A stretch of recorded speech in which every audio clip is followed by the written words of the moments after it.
Hello everyone. I thought we'd make a start. We've had some big news out in the last hour. We've had the PPI, factory gate inflation from the US, slightly worse than expected. Big sell-off in the S&P. So the S&P was trading around about 39.85. This is a 5-minute chart we're looking at, and got clobbered. 50 points on that number. I think it's made for an interesting afternoon. It's felt like it's been a bit of a sluggish week. I said it when I did Wednesday's live stream. It feels a bit sluggish this week, but I think if I flip this over to an hourly chart now, I think it could make for an interesting afternoon, but we'll get into it in a bit more detail in a second. So welcome to the live stream, the regular Friday afternoon live stream. So this is where, if you haven't seen it before, we catch up with what's been going on this week, take a look at some of the big news announcements next week, and there is a lot, and then jump into the markets and take a look at any stuff that you want looking at. Okay, so I do these on a Friday at 2:30. I've started during December, doing a Wednesday 12:30 live stream. I might flip that in January to a 7:30 on a Tuesday night live stream, just to see where the interest is, but the Friday ones are always going to be here at 2:30. So before we get into it, let's just do the risk warning. This presentation is only for educational purposes. It does not contain and should not be construed as containing investment advice or an investment recommendation or an offer of or solicitation for a transaction in any financial instrument. David Jones accepts no responsibility for any use that may be made of these comments and for any consequences that result. You should consider whether you understand how spread bets, CFDs, futures, foreign exchange work, and whether you can afford to take the high risk of losing your money. Trading is risky. Right, let's get into it. I said it does feel this week that it has been quite sluggish. I don't know how it's been for you. That's how it's felt for me. With markets, I think, awaiting next week's US interest rate decision. And there is a lot going on next week. Let's go through some of the major announcements I've picked up. So UK GDP. So how healthy or otherwise is the UK economy? So clearly that's a big one for Monday.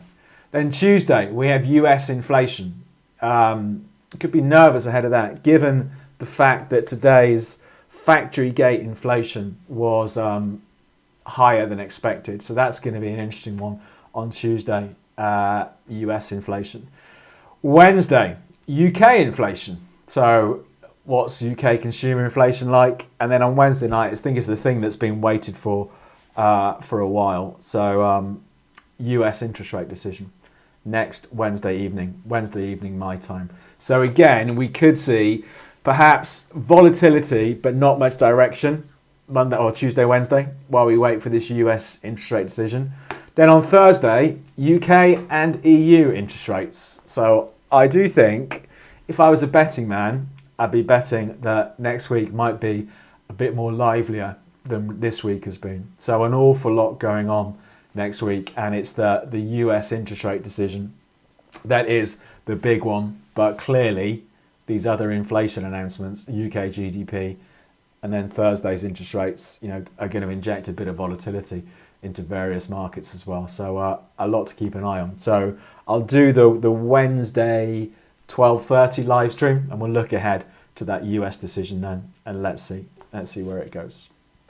Right, quick word from me about the training course I run. I've been running this trading course for about 18 months now. It started off as a medium-term trading course, which is weeks and months. There are 11 video lessons on that. That's probably still my preferred approach, because I think too many people are far too short term. But I recently added the shorter term trading course in the last couple of months. That's 7 video lessons.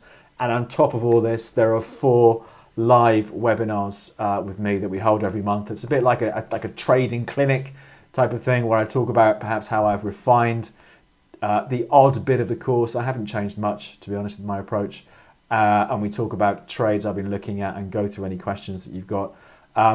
As usual, here's a snapshot of the P&L. I've still got the 2 trades open I had on Wednesday. I'm short the dollar index, I'm short sterling yen. They keep flip-flopping around from profit to loss. Bit dull, to be honest. But this is the track record of the shorter term approach over the last 30 days. In these live streams, I was in recent weeks have updated like the rolling 30-day profit. So I trade this account for the purposes of the course with a real money £4,000 account. I chose £4,000 as a fairly arbitrary number. £100 risk of loss per trade, and the rolling profit over the last 30 days, you can see the numbers up here, 9th of November to the 8th of December is £700, just over £700, which I think is it's a good return on a £4,000 account. It's what is it? It's not quite 20%, is it? Perhaps about 18% return. Really good return. I've got the 2 trades open at the moment. They're not doing very much, but perhaps we'll take a look at those when we have a look at the markets now. But as usual, to find out more about the course, go to the website, jonesthemarkets.com. Go there to find out more. And if you have any questions, drop me an email, dj@davidjonestrading.com. Right, let's get into the markets and take a look.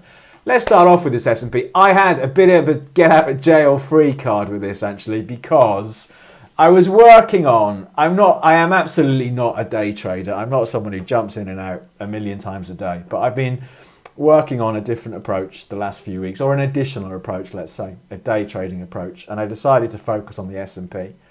So I did actually go short the S&P yesterday, just when it bounced back off its highs. 39.67 I was short, and my stop, I had a fairly wide stop on it, and I was about to get stopped out when that PPI number came out. So I took this sell-off as a bit of a get out of jail free card, to be honest, and took some profit on the trade. So I don't have a short-term trade in the S&P. But I do wonder, given what's gone on this week, are we, in the short term at least, going into next week, going to see perhaps a little squeeze higher for stock market indices? This is all caveated by Wednesday's interest rate announcement, which could, turn all sorts of things on its head. Let's see what happens. But I said during Wednesday's live stream, I wondered if 3,900 had been big support for the S&P on the short-term charts over the last month or so. I wondered if 3,900 would prove to be support again, and we've seen it. We saw it Wednesday. It traded down to about 39.10, 39.12, came back again on Thursday. We've seen the bounce back. I think today's move might be a bit of an overreaction, so perhaps the story for today on the S&P is one of a bit of a recovery, clawing back some of those sharp sell-offs, but it doesn't change the bigger picture. So whilst I think short term we could see this market squeeze a bit higher, the big picture for the year, this downtrend is still in place. Yeah, we've looked at this downtrend time and again during these webinars. The downtrend is still in place. For me, the S&P needs to break 4,100 to 4,160, let's call it, to suggest this downtrend is running out of steam. So I wouldn't be surprised to see the market try and push a bit higher. From here, I'd be very wary about what happens up at this level. So a bit of excitement today, but hasn't changed the overall picture for stock market indices for me until and if we break this level. Let's see what happens next week. Let's see what happens with this interest rate decision. NASDAQ, pretty much the same story. I thought what was interesting actually though, just to go back to this short-term move, the NASDAQ, it did briefly take out, no it didn't, the low for yesterday in the NASDAQ was down here. It didn't come anywhere near the lows. The S&P did take out briefly yesterday's low. There's the S&P spiking below yesterday's low. NASDAQ didn't take out yesterday's low, so was hit, but didn't break the big level from yesterday. On the daily chart for the NASDAQ, same as the S&P. Big trend is down. We've got, resistance, trend line, all that stuff around about 12,100, let's call it. The market's trading 11.6 at the moment. So again, for me, it needs to move 500-600 points higher to even suggest this trend is running out of steam. That would be a 5% move from where we are now. So once more, let's see how this market reacts to everything that goes on next week. But the big trend is down. But again, I think in the short term, given the move we've seen today, perhaps we see a bit of a recovery for the rest of today. We have seen after this initial sell-off for the S&P and the NASDAQ, we have seen these indices stabilize over the last hour or so. So not much change, to the bigger picture for these indices. Let's take a look at the DAX. DAX, I think I said on Wednesday, the DAX is, I think, different. It looks different technically to the S&P and the Nasdaq. The DAX did break out through its trend line in October, took out some big levels on the way up. I would absolutely like to be a buyer of the DAX on a dip. I'd rather have a bigger dip than the one we've got now. But again, another interesting one to watch next week. I think this arguably looks more bullish than the other two. We have seen from a short-term point of view, 14.1 to 14.2 be good support for the DAX. Let's see what happens next week when we get this US interest rate decision and then the EU rate, of course, on Thursday. But I think, we are seeing this recovery that's been going for just over 2 months now in the DAX, still very much intact. I'd rather see a deeper sell-off, sub 14,000 again, as a buying opportunity. But let's see what happens. Let's see if we get it. FTSE, I never look at the FTSE. I know every time I look at the FTSE, I say I never look at the FTSE. And I don't. But the FTSE has done its own thing this year, as it often does. Big resistance at 7,700 on the FTSE. Going back a long time. We've got to go back to July 2019 to see the FTSE last above 7,700. So again, if it's going to run out of steam anywhere, this is the place for me. But like I say, it's a market I don't trade. I'd much rather focus on the US indices. And the Japanese market, again, pretty sideways in Nikkei this year, but we have sort of touched on this trend in the past. I wonder, if the move we saw yesterday on the Nikkei, let's flip this over to perhaps an hourly chart. Oh, maybe a 4-hour chart. It looks a bit congested, that, doesn't it? Oh my God, that's not pretty, is it? Let's plonk a different trend line on here. Let's get rid of that one. And if we did something like this, perhaps our trend on the Nikkei over the last couple of months looks something like that. Come back down. 27.4-ish has been support, and we've seen it a bit like the S&P, turn away from those old lows over the last couple of days. So perhaps we'll see this market continue that recovery that's been going since those lows. Let's see what happens. But for me, the interesting markets to watch remain the US markets. Perhaps today's move has been overdone. Perhaps we'll get a little bit of a bounce rest of today into early next week, and then for me, all bets are off with the interest rate decision on Wednesday night. So that's those two done. Let's take a look at oil. Now, I think this has been absolutely, I think, one of the more interesting markets this week. If we just take a step back for a bit, I did mention on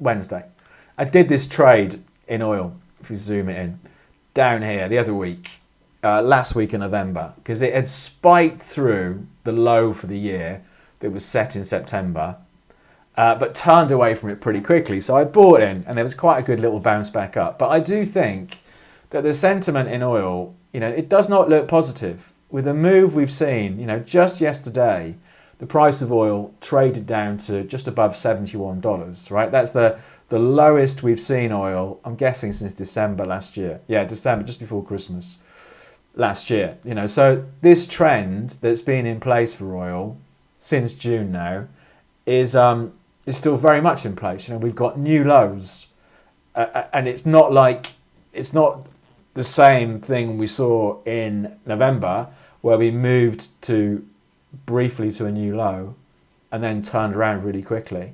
We've continued to push lower. So to me, that does look continued bearish for oil.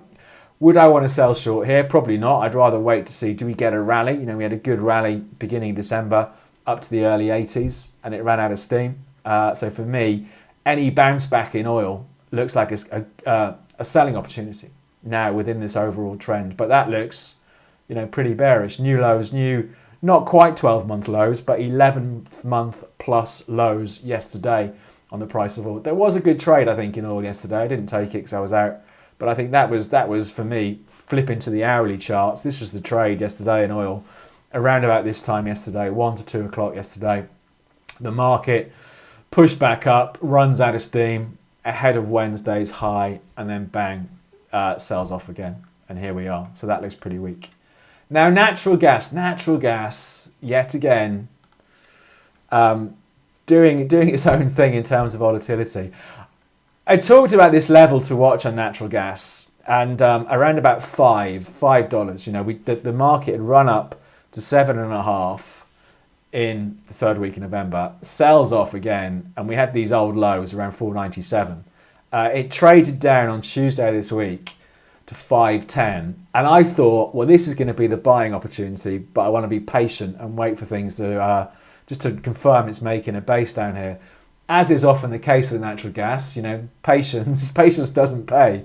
We have seen this market turn around really quite strongly this week. So for me, I'm feeling at the moment that perhaps I've missed the boat, but with natural gas, it can easily dump, you know, 15% in a day. So for me, it's an interesting market to watch next week. Do we get a sell-off? You know, once again, around $5 has proved to be good support for natural gas, but I do wonder if this correction that we've been in since late August, is over now, and perhaps we'll see something of a more gradual run higher. I don't think we're going to be troubling $9.5 to $10 anytime soon, but it is interesting that once again 5 has held on natural gas, and we do have this longer term uptrend in place anyway, going back to 2020. I think that is. So for me, yeah, 5 is a big level to watch. I think if it starts to trade below 5, the risk is for a much bigger sell-off. But for me now, it'll still be a buyer of dips around 5 on natural gas.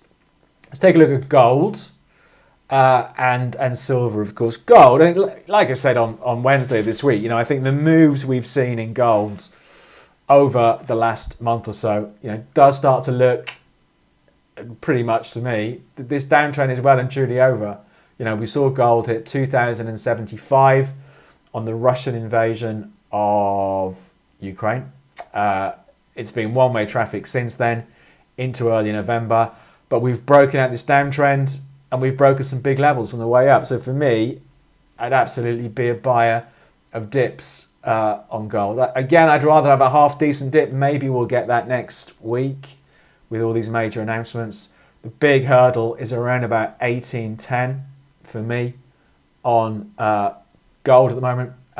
So for me, if we saw a bit of pressure back down to maybe the mid 1700s, it looks like a good opportunity. But I think it's going to be another interesting year in 2023 for gold. Perhaps, you know, for me, perhaps it's going to be a year of recovery, particularly, of course, if we see dollar weakness, this dollar weakness that has, or the dollar's unraveled over the last 6 weeks. If that continues into 2023, we'd expect to see further strength for the price of gold. Interesting market to watch.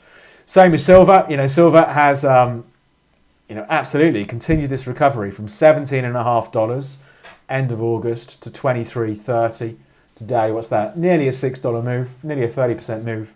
Actually, is a 30% move over the last 3 months or so in silver. So again, for me in silver, I would absolutely be a buyer. I'd like to be a buyer of a dip rather than a buyer into strength. But if we look at the last, 6 weeks or so on silver, looks something like this.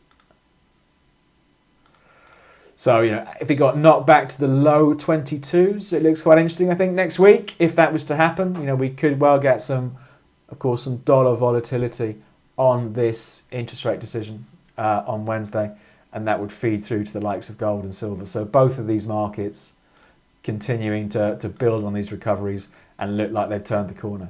Right, let's take a look at some FX markets. Pound against the dollar. This is another one where I think it's a really important juncture for the pound against the dollar. You know, we've had this downtrend that's been in place since Feb of this year. You know, we traded down to 103 in September, and here we are now at 123. And this has been such a big hurdle going back to August. You know, I think if we saw the pound trade properly through 123 next week, let's say it takes out this old high. What's that old high? 5th of December, 123.40. Let's say we see the pound at 123.50 next week. It does start to look that finally it's turned around this massive downtrend. You know, and the shift would be to be a buyer of dips. It's had a 2,000 point run off the September lows, but the risk for me has always been that was going to go and run out of steam. So let's see what happens. For me, 123.50 is the level to watch. I'd still rather be looking to go short on the view that perhaps this recovery has been overdone in the pound.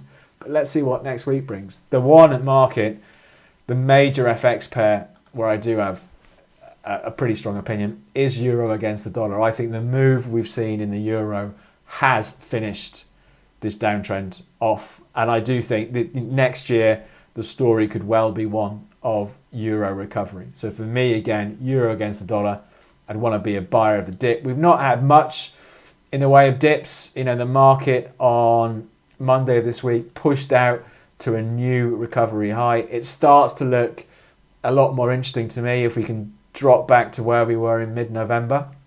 But the euro, you know, it's broken out the downtrend, broken the September highs, broken August highs, and is back up to where it was late June. So for me, you know, a sell-off would be a good one here to be a buyer of the dips, but, you know, undeniably strong for euro US dollar. So that's one that I'm continuing to watch, and I do think it will be a really interesting year in 2023.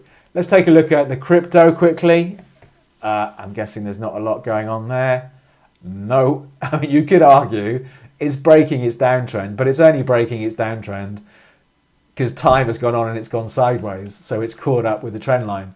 So I don't think there's a lot really of interest there in Bitcoin at the moment. I'm guessing Ethereum is going to look pretty much the same. Yeah, pretty much the same. I suppose if you absolutely wanted to be a buyer of Ethereum, you know, we've had the lows in now since the end of June at 990. The market's currently 1270. So, you know, if you want to be a buyer and you think that's it, my stop's going to go in at 950 and I'm just going to sit on it for the next 10 years to see if we get more crypto excitement. Let's see what happens. But for me, you know, the interesting stuff to watch this afternoon, the interesting stuff to watch, stock market indices. Okay, so the S&P. So we got, you know, knocked back on that PPI number, has been stable since then, since that initial sell-off after the number. Do we see a gradual recovery going into this afternoon? I think that's an interesting market to watch. Perhaps we'll see it squeeze a bit higher a couple of days next week. And oil is the other one, you know, because we're on, or just yesterday, traded to its lowest in almost a year.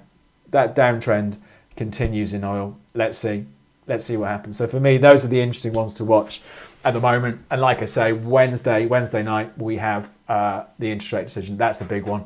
And it absolutely feels that markets have been marking time over the last week or so, waiting to see exactly what the Fed does on rates. So what I'm going to do next, I'll jump into the questions as usual. But quick plug again, to find out more about my training course, go to jonesthemarkets.com.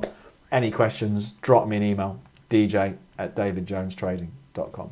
Right, let's jump into the questions. I see Phil's back. Nice to see you, Phil. Remember you from the old videos.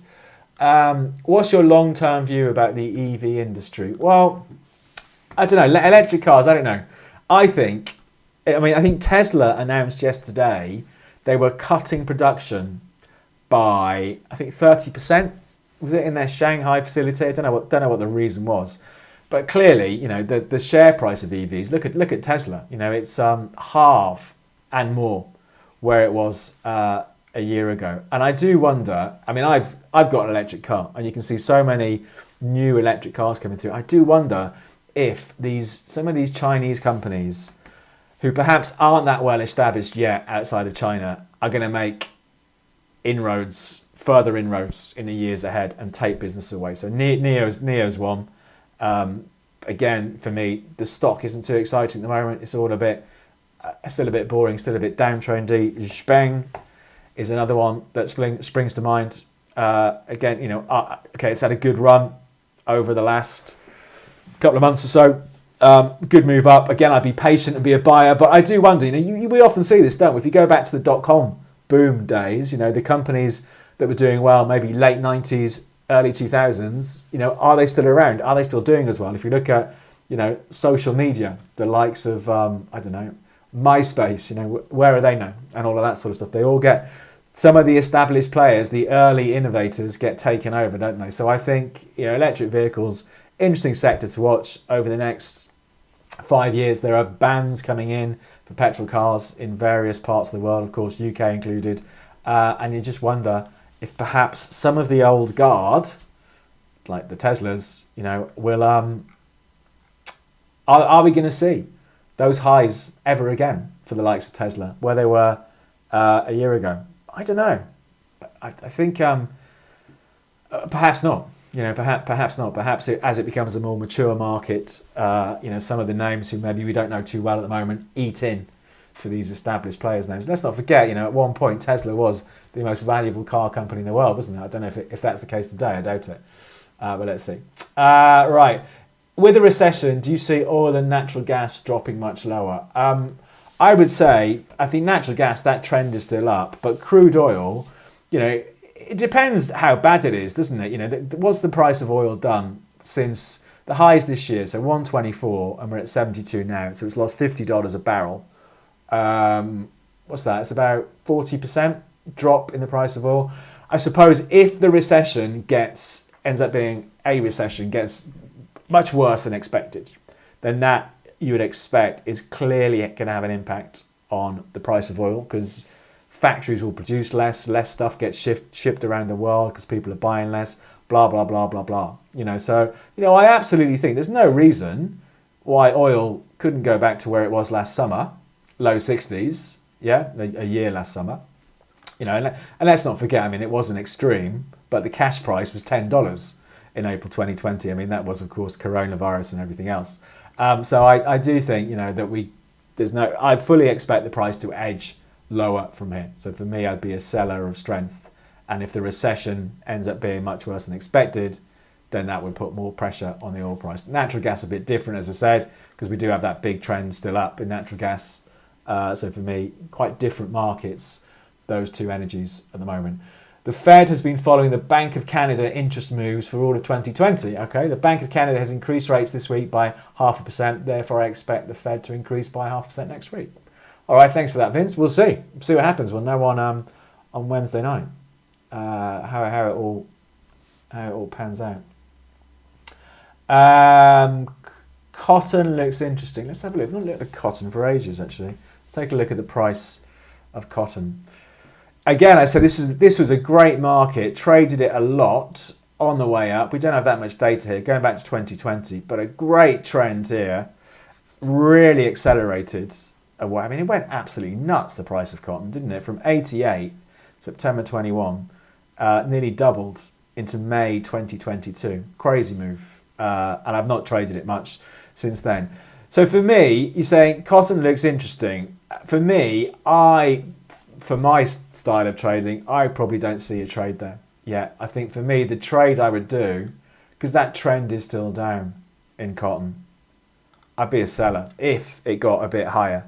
If it started pushing above 90, I think it looks interesting for a short. I suppose you could take the aggressive view that the sell-off from August into October has been overdone. It's a perfectly valid view. And take the view you want to be a buyer now at 86 with a stop under 72.5. That's what I would do if I had to do that trade. But for me, it's still a bit of a sit on your hands market at the moment for me. I'm going to switch that off. Still a bit of a sit in your hands market at the moment for me. And I'd probably want to be going short if it manages to push above 90 again. Let's see what happens. Palladium. We looked at palladium last week. Did we look at palladium last week? Let's have a look. Palladium. Another market that's been really good in the past. Now, does that look interesting? To me, it looks a bit dead. Some great trends. Here we go. If you go right back to 2016, palladium, absolutely crazy run up into 2020. Loads of volatility.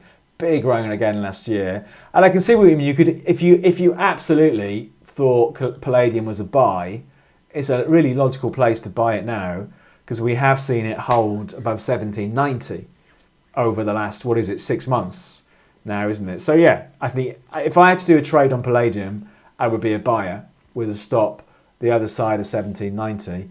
it does feel like it has lost a lot of momentum, clearly. But yeah, I think for me, this is my just gonna give up. Let's get rid of him.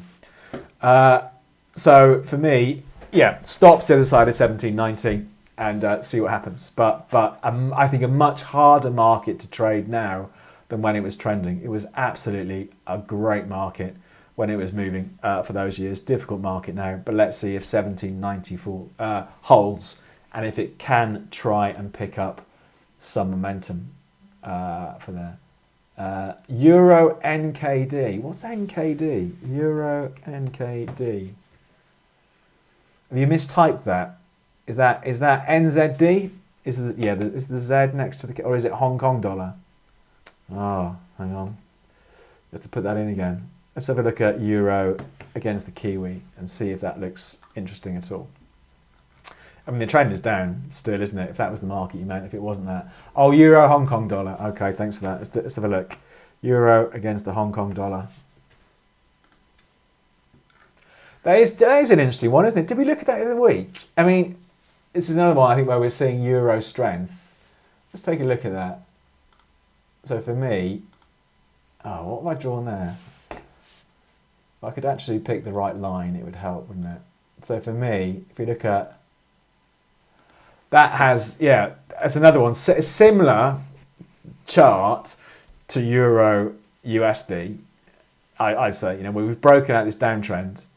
We've broken some big levels and the thing is trending higher. So for me, the euro against the Hong Kong dollar has absolutely turned around that trend. That was a big old trend as well, wasn't it? Going back to Jan 21, where it's about almost 9.6 down to 7.5, and that has turned it around. So for me, a buyer of dips. Again, I'd like to see a bigger dip. We've not had the most volatility in the last week and a half or so. Let's see what happens. But for me, buyer of the dip. Euro against the Hong Kong dollar. EV battery stock. So let's have a look at those then. ALB. Albemarle, is that one? Okay. I mean, that looks pretty interesting, doesn't it? Stock is, the trend is up. What was the other ones you mentioned? Hang on a second. I'm not SQM. Let's have a look at those. SQM. Is that one? Yeah, looks like. They got similar sort of charts, haven't they? They're all sort of still trending up. And LTHM, Livent Corp. Okay, yeah. So maybe that's the play. Rather than looking at the electric car stocks, is looking at the people who supply the batteries and do the research there. So they're off. They all looked pretty similar. They're off the last couple of months or so. But I'd argue that, broadly speaking, their bigger trends are still up. Perhaps we'll look at that in a bit more detail next time round. Can we look at the China A50? Right, the China A50. Let's have a look at that. I remember looking at this a few months ago. So the China A50, Feb 21, did that. So for me, I would be waiting to go short. I would. China A50. So the China A50 has been sliding for about 18 months now. Slightly more than 18 months. It was only in November it hit its lowest point in this move down. So we're seeing a strong rally at the moment, and I think it is break or bust time for the China A50. So for me, the trend is absolutely still down. And we're back up to the trend line, aren't we? I'm having a nightmare drawing lines today. So for me, it's going to be really interesting what happens, let's say from 13.5 to 13.8. But for me, if the market started to run out of steam up here, it starts to look like a good short within this downtrend. I'm going to add that actually. I'm going to add the China A50 to the list because that's an interesting one, I think, to keep an eye on. So for me, absolutely expecting it to run out of steam. Strong recovery over the last month or so. Let's see what happens. We'll come back to it in the weeks ahead. But good spot, that one, to see how that performs up here. Can we have a look at the Hang Seng? Okay, the Hong Kong 50. Let's have a look. Hang Seng index, blah, blah, blah. Let's have a look at that. We've got some weird lines going on there. What's going on? So you're saying at 20,000. Let's just, I suppose, I think you could, this is where we get, I think, into the subjectiveness of charting, which I'd absolutely agree that charting is subjective when you're looking at trend lines and stuff like that. So for me, I'd say that's probably my best representation of that trend. And like you say, we're up near 20,000. It's broken out of the trend line. And we looked at the China A50 just then that was right on that trend line. So it's broken out of the trend line. I would take the view, when anything breaks the trend line, my initial reaction from a trading point of view is to not believe it. Okay? So even though it breaks the trend line, I think, I don't care. The trend is still in place until it does something else. So for me, I would still be looking to go short. Yeah, we've got a big hurdle up here. It's a long way away though. It's 22,500. So for me, if we had a bit of the, I haven't drawn it for a while, have I? But if we had a bit of the famous squiggle move where perhaps it pushes a bit higher, sells off, does that, and does that, I'd go short. So great run since November. I mean, that is a big old move, isn't it? From 14,500 to nearly 20k. That is, again, it's 30% plus move, isn't it? But for me, I'd be tempted to wait for a short there if it starts to run out of steam, because I wonder if that move is overdone, that rally. Okay, we're only 4 days through this trend line.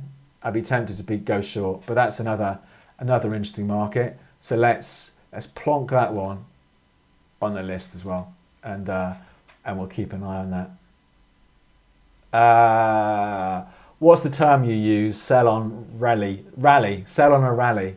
Yeah, for me, if a market's in a downtrend, what's in a downtrend? Pound against the dollar. Is there a better market perhaps than that? Oil. Let's say oil. So for me, the sell on a rally trade was yesterday. Oh God, I've still got that brush thing switched on. Sorry, bear with me. So for me, if we were looking at oil on Wednesday, the trend is still down. So for me, if the market rallies, I want to be a seller. I want to sell into the strength, and that is what we got on Thursday. The market rallies like that. We want to be a seller, or I want to be a seller, sorry, and then the market just sells off again. So seller, it's the flip side of buying the dip, isn't it? Buying the dip is the classic thing to do when the market is in an uptrend. You want to be a buyer of dips, and sell the rally is the flip side of that. If the market's in a downtrend. Oh, I missed I flipped through the chat too quick. So Phil is saying the seasonality on oil is buy end of Feb to go long into Memorial Day summer driving season, and also crude is good all the way to hurricane season end of September. Okay, we'll have to keep an eye on that in Feb. Little different. The Hong Kong dollar is pegged to the US dollar, which is why Euro Hong Kong dollar looks same as Euro US dollar. Thanks for that. What do you think about Swiss yen? Let's have a look at Swiss yen. I don't think we've looked at, have we looked at that one before? Swiss franc, Japanese yen.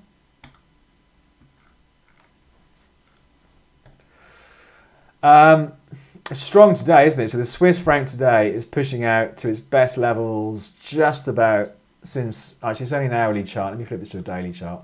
Sorry, let's take a look. Let's take a look at the big picture.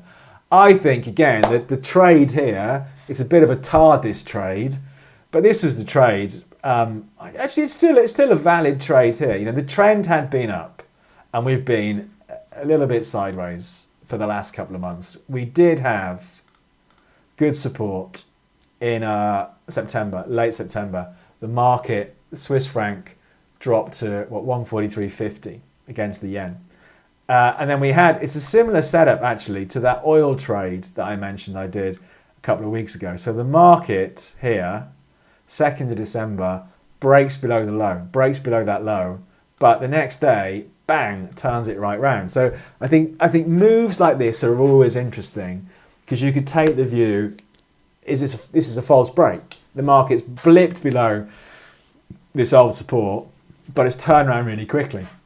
So it's always an interesting trade for me to be a buyer with a stop loss underneath the extreme. So be a buyer at 144.05, 145.05, And here we are, we're a bit higher. So for me, I'd be a buyer of a dip. I think clearly Swiss yen has lost an awful lot of momentum over the last couple of months. But so far, at least, we're still being underpinned by these old lows. So I probably wouldn't want to be a buyer now, personally, because it's all a bit rangy.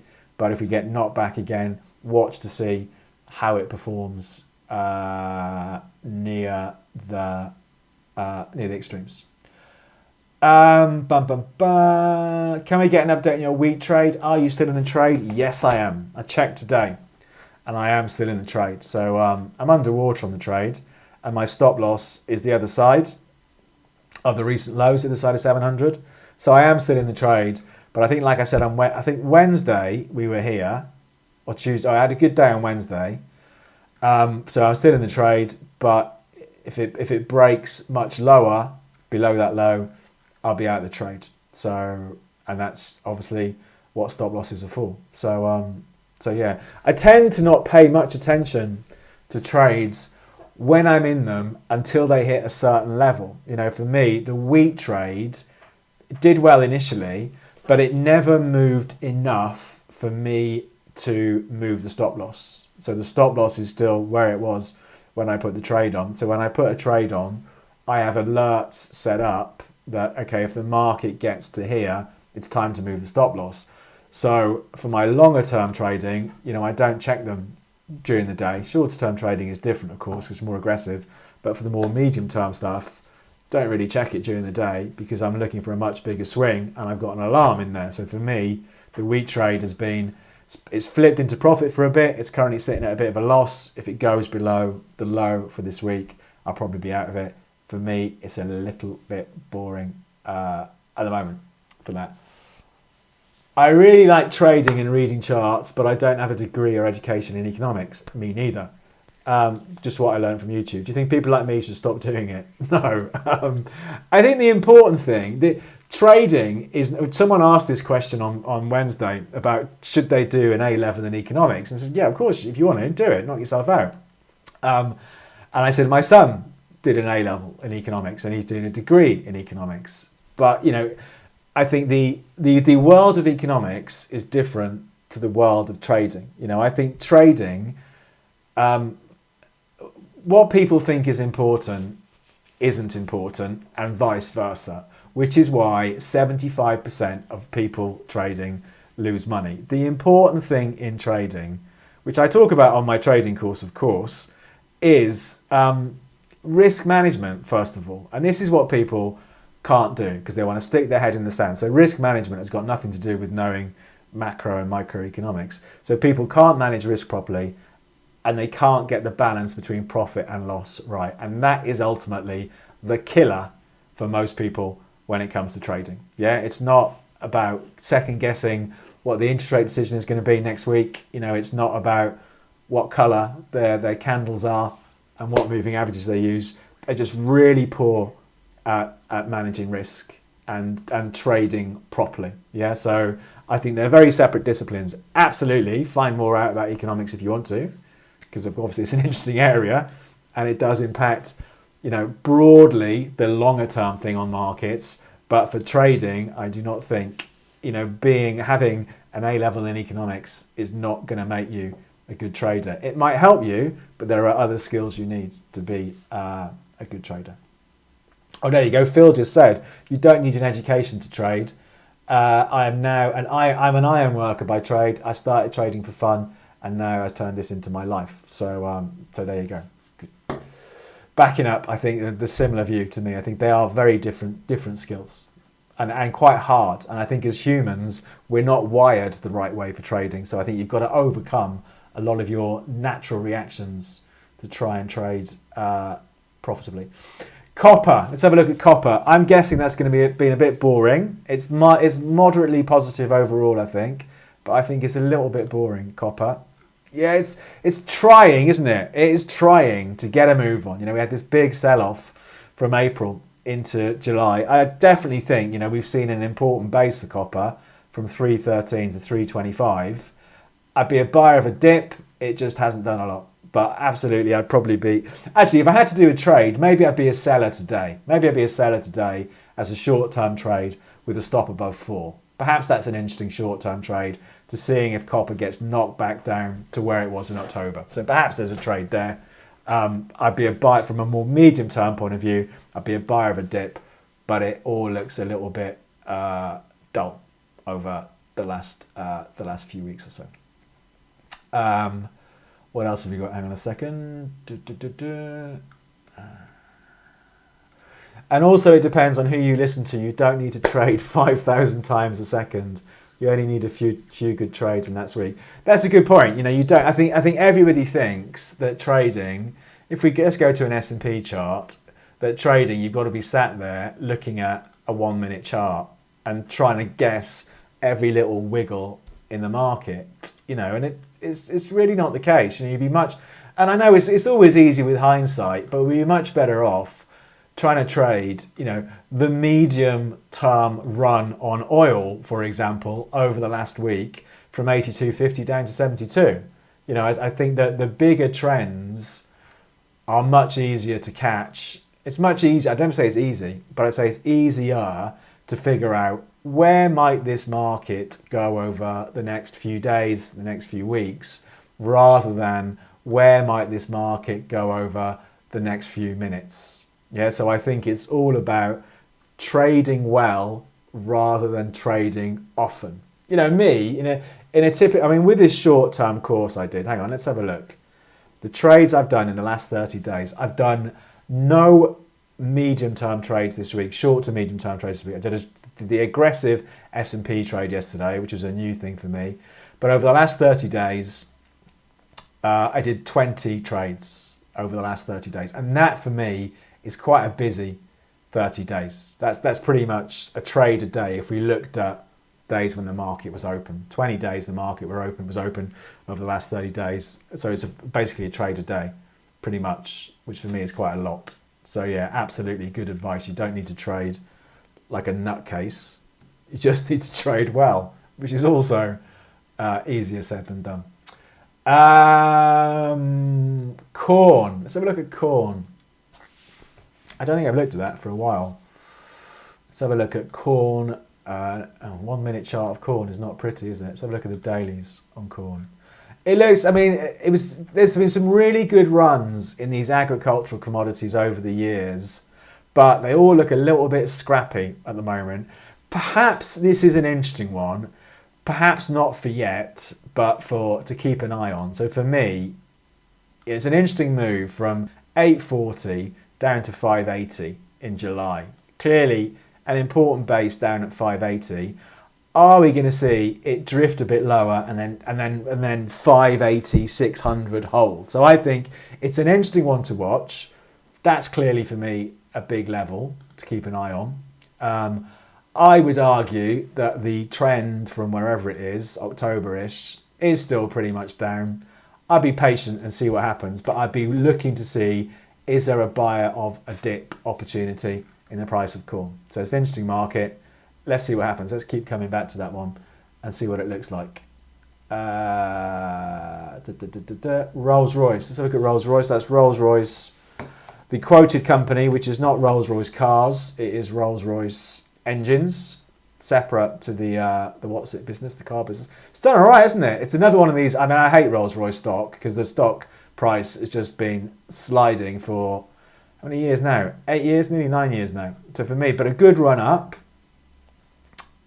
If I was holding them, I'd be wary about them running out of steam again, yet again, up here around about 97 to a quid. Yeah, so they're 93 today, 94. If I was in them, I'd be thinking, okay, is it going to run out of steam up here yet again? I don't look at these little, it's not a little stock obviously, but it's, you know, some of these bombed out stocks, I think I've said it before, I've never really got that much interest in them. I suppose you could take the view, is the bigger trend over? Hang on a second, let's have a look. Is the trend from a year ago actually? Yeah, maybe. If it breaks through £1, then perhaps finally it's broken the back of that downtrend. So let's see what happens. But if I was in them, if I bought them somewhere lower and I was in them now, I'd be keeping a close eye on them, is what I'd be doing. Because it's a bit of a psychological level, isn't it? a pound, isn't it? So let's see. BP, so look at BP. I'm going to guess, been under a bit of pressure, BP. BP, the UK listed stock. Where is it? That's the US stock. Must be that one. Oh, actually, no, that looks much better than I thought it was going to look. Is that the right one, or is that quoted in dollars? Hang on a second. BP, it must be the right one. Why is it saying that, though? Okay, I'm assuming it's the right stock. The trend is up. So BP, not surprisingly, the oil company's done pretty well. I'd be a buyer of a dip on BP. You know, if we saw it get knocked back a bit further to the 420s, the big trend is up. Still a good dividend payer, I'm guessing. So that looks a pretty healthy trend, that one. Adobe, how much time we got? We've just got a few minutes left. Adobe on NASDAQ. For me, that is a look to go short stock, that one, even though it has been absolutely pummeled. It's halved, isn't it, over the last year and a bit more. I go short now. So that would be the trade. So I would go short. So it's trading at 330 and a bit. I go short with the stop above 350. So I would take the view that the sell-off is still in place. We've had quite a bit. We've had a good run from 280 up to 350 or thereabouts. I'd go short on the basis that the trend is still down. So let's see. Let's see what happens. The auto stock race. So look at that. Oh, Ferrari. Okay, let's have a look at Ferrari. So they've done well since they went. So they came to the market in 2016. Ferrari, $35, and now they're $220. There you go.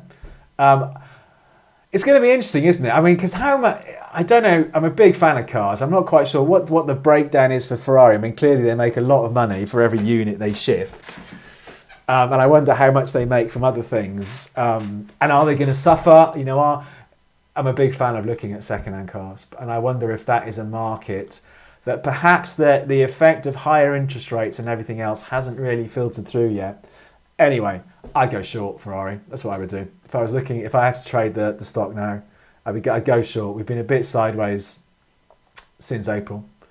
I'd be tempted to go short with a stop the other side of 235 for me. But a great performer since it came to the market, way back whenever it was, 2015.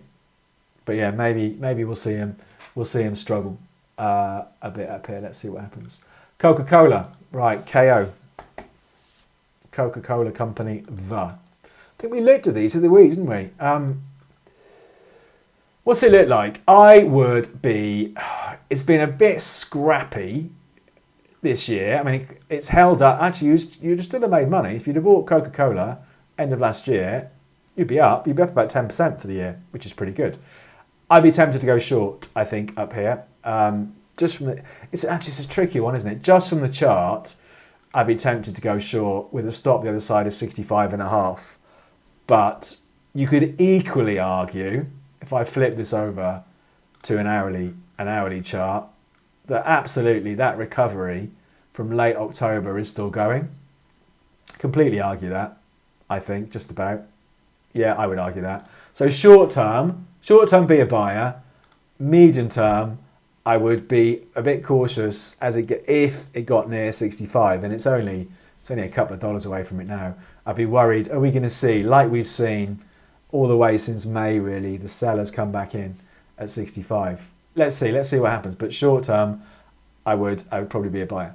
Let's have a quick look at the S&P, see what's going on after the drama today. It's all gone a bit quiet, I think. Yeah, it's gone a bit quiet.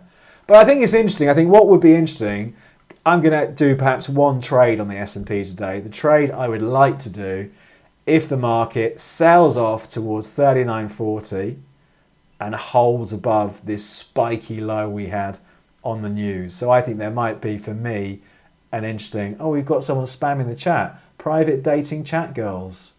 That shows look how successful my channel must be doing if there's someone spamming it with that. There we go, let's get rid of them. That's a distraction there. Let's see, for me, the trade this afternoon in the S&P, does it get knocked back to that spiky low, and how does it perform? So I could be a buyer this afternoon if it gets knocked back to there. We'll see. We'll see what happens. Right, we're going to wrap things up there. Thanks for coming along. We'll do it all on again on Wednesday. Like I say, strange week next week, but there is so much, if you go back to it, so much going on next week. Wednesday's the big one. But then we've got plenty of volatility still on Thursday, I think. Let's see what happens. So to find out more about my trading course, go to the website, jonesandmarcus.com. Any questions, drop me an email, dj@davidjonestrading.com. And that's it. So good luck with your trading. Do it all again on Wednesday of next week. And for me, the market I would watch this afternoon is this S&P, US stock market indices. How do they get on after this big sell-off on the PPI number? Let's see what the rest of the day is like. Okay, good luck with your... I will add that 5-minute thingy to the course, but I'm going to do some work on it for 2 or 3 months. So if you're on the course already, this 5-minute chart approach that I'm working on, if I end up doing a course on that, it will go in. So there'll be 3 trading courses then for the price of 1. So, but I know you're on the course, so yeah. But it won't be at least until March, April next year, and I need to play around with it. We'll see. Okay. Have a good weekend, and see you next week.